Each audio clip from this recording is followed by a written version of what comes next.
മൈൻഡിന്റെ ഒക്കെ ഒരു പവറേ mind set. അതായത് മൈൻഡ് സെറ്റ് രണ്ട് തരത്തിലുണ്ട്. നെഗറ്റീവ് മൈൻഡ് സെറ്റും ഉണ്ട്, പോസിറ്റീവ് മൈൻഡ് സെറ്റും ഉണ്ട്.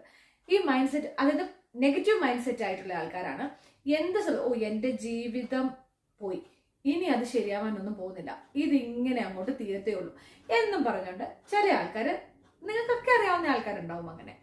രണ്ടാമത്തെ തരത്തിലുള്ള ആൾക്കാരാണ് എന്തായാലും ഇത്രയൊക്കെ സംഭവിച്ചത് എല്ലാത്തിനും നന്ദി, കാരണം എനിക്ക് ഒരുപാട് കാര്യങ്ങൾ അതിൻ്റെ അകത്തുനിന്ന് പഠിക്കാൻ പറ്റി. അതായത് ഇങ്ങനെയല്ല ജീവിക്കേണ്ടത്, അല്ലെങ്കിൽ ആ റൂട്ടിലല്ല പോകേണ്ടത്, റൂട്ട് മാറ്റി വേണം പിടിക്കാൻ വേണ്ടി, അങ്ങനെയൊക്കെയുള്ള കാര്യങ്ങൾ ചിന്തിക്കുന്ന ആൾക്കാരുണ്ട്. അതാണ് രണ്ട് മൈൻഡ് സെറ്റ്. ഇതിന്റെ അകത്ത് നമുക്ക് മൈൻഡ് സെറ്റ് എങ്ങനെ മാറ്റിയെടുക്കാൻ പറ്റും? ചിലപ്പോൾ നമ്മളെ കൊണ്ട് തന്നെ ഒന്നും മാറ്റാൻ പറ്റുന്ന വരില്ല. ഇപ്പൊ എന്റെ അടുത്ത് വരുന്ന ആൾക്കാരാണെങ്കിൽ ഞാൻ അവർ പറയുന്ന എല്ലാ കാര്യങ്ങളും ഇരുന്ന് കേൾക്കും. അതത്രയും അവർ നമ്മളുടെ അടുത്ത് തുറന്ന് സംസാരിച്ച് കഴിയുമ്പോൾ തന്നെ അവർക്ക് എന്തെങ്കിലുമൊക്കെ ഈ പറയുമ്പം ഒരുപാട് പോസിറ്റിവിറ്റി അവിടെ ഉണ്ടാവുന്നുണ്ട്. അങ്ങനെ പറഞ്ഞു കഴിയുമ്പോൾ അവർ കുറേ കാര്യങ്ങളൊക്കെ അവരിൽ നിന്നും വാഷ് ഔട്ടായി പോകും.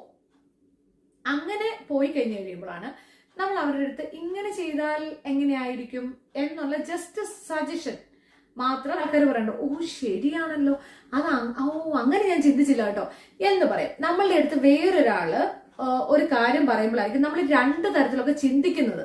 അങ്ങനത്തെ ഒരുപാട് മൈൻഡ് സെറ്റുകളുണ്ട്.